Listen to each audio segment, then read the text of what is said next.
So this would be like if I said sigma less than 7 or something, right? Why are you still freaking out? My hand's going. Okay. If this said sigma less than 7, then my tail would be down there, right? And if alpha was 0.005, that would be in the rejection region, right? So to the right would be 0.995. And should this be a big or a small value? It's really freaking close to 0 then, right? So it should be a small value. If it's greater than, it's going to be way up here. It should be a big-ass value. I don't know. Yes, no? Do you guys get that? I mean, it's a good question because we're used to a distribution that has 0 in the middle.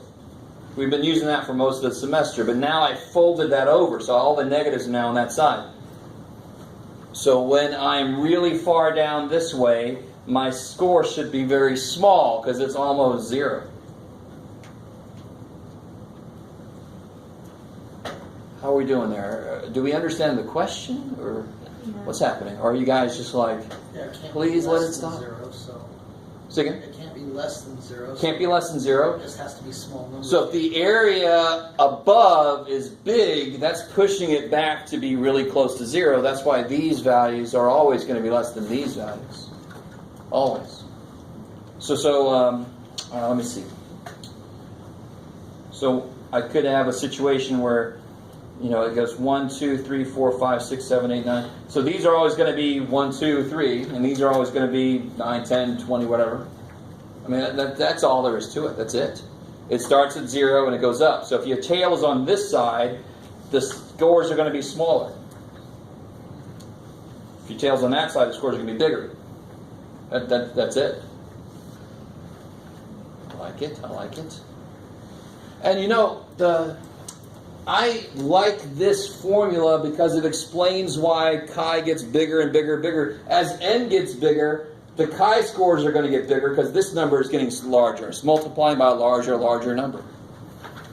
So that's why as you move down, all the chi scores are getting bigger and bigger and bigger because their samples are getting bigger and bigger and bigger. So you might think, well, I think 59 is a pretty big number, Jeff. Well, look on this side. 128. So maybe. I don't know. I can't read you guys at all. Not at all. You're all just like... All right. Good question, but did I get through? I have no idea. I can't tell. All right, so where did we leave off here? Did we actually look this up yet? No. All right. Degrees of freedom is 29. 42. Where am I at? 29. Alpha is 0.05. And why do I not have to adjust that? Because that is to the right already, right? So 0.05, stop at 29, and we get 42. Yeah, we did look at that up, right? 42.557. I just didn't write it down. 42.557. So how would I write that in words?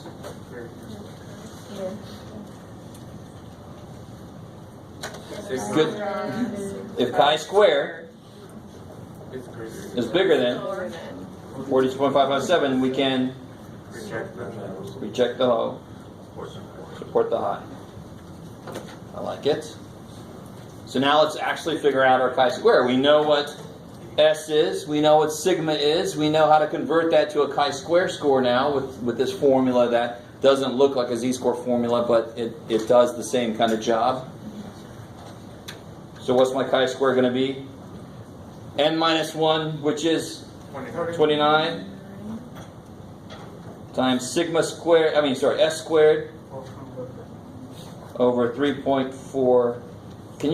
Can you make numbers, Jeff? That would be good for your job. N is 30. N is 30.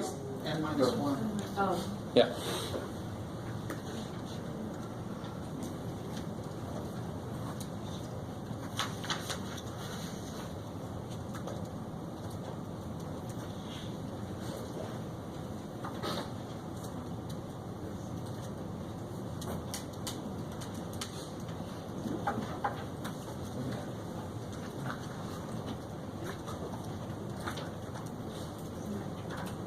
Oh yeah, I gotta show you. What do you guys get for that? Has anybody done that yet? 42.17. 42.17? Man, they really pushed it on this one. Did we make it? We got close. But we didn't quite make it. So we failed, right? And what was the claim? Careful now. So which one's the claim? The high. Exactly. So we failed to support the claim that the standard deviation, and you can just go right back to the claim. In fact, you just say, we failed to support the claim that the variance of waiting times is greater than originally thought. Bam. We failed to support that claim.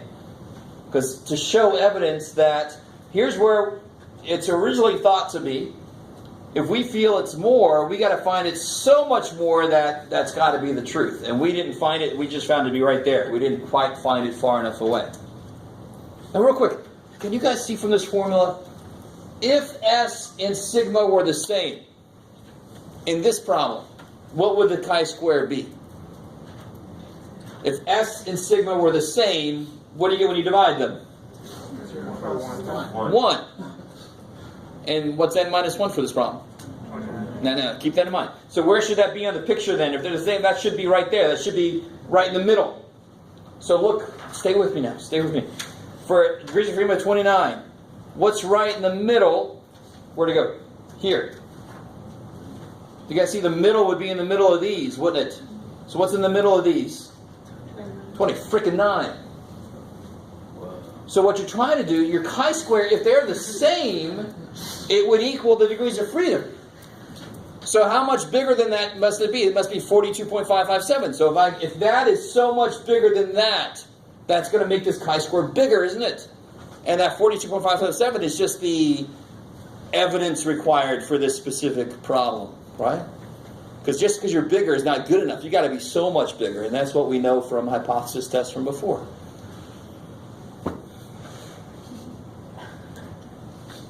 Okay. Bless you. Yes, sir. No, I was just doing the baby. Oh, the baby, yeah. Okay. All right. I think that's just to placate me. It doesn't seem to have any magical effects.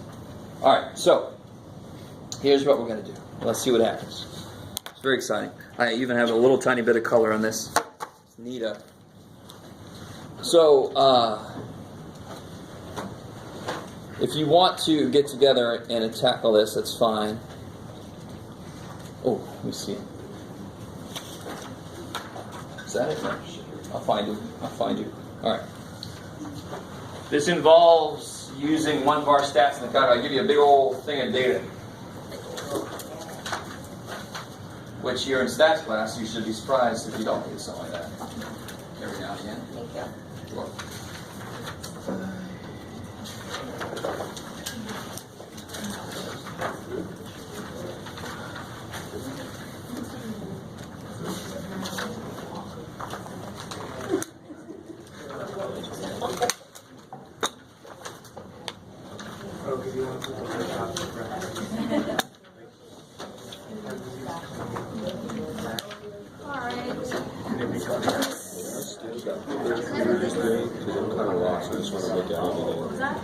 Sure.